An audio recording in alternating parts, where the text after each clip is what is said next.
February 16th, 1907.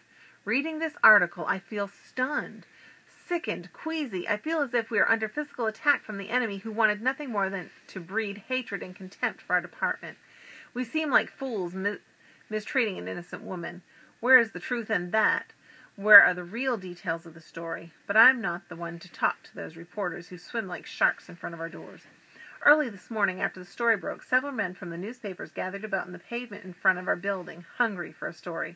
As I walked up the steps, a man came to me and pushed the pencil into my face.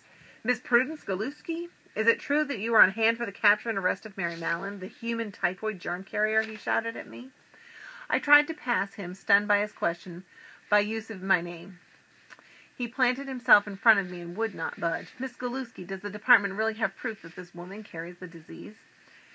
The way they shouted made me want to shield my head and run from him. "Is it true that you're treating an innocent woman like a criminal?" "A criminal, Miss Galuski!" I could not breathe. Tears gathered in my eyes. A burn began on my stomach, and he would not step aside to let me through. The other reporters crowded me, throwing words at me, like a pack of wolves biting into me.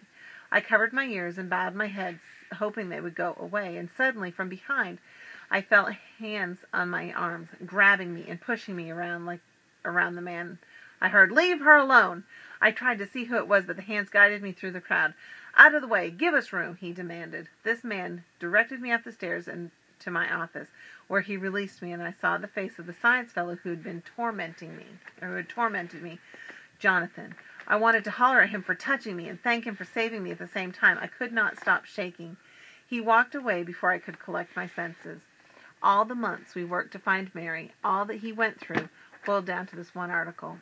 Now I know who the strange men were in our office, talking to Mr. Soper and Dr. Baker. I don't understand why my chief and the doctor didn't show them our notes from the test results, or explain the steps we went through, or the theory itself. Or maybe they did. Our superintendent is outraged. He can't believe the brazenness of the press and the way they twisted the facts. He called the meeting this evening. Everyone involved in the case attended, even Dr. Parks and the policeman who brought Mary in. "We will give them no more information since they don't know how to treat it properly," Mr. Briggs said. He's a small, nervous man, but his voice boomed. "I don't want any of you talking to anyone about this case. Not a name, not a place, not a single fact. That's it. Not a word." We found out that it was the Bowings, the family Mary worked for, who went to the newspaper looking for public sympathy. Before I left for work tonight, I saw that Mr. Briggs had ordered men to be stationed in front of our building. We now have police guarding outside of our doors.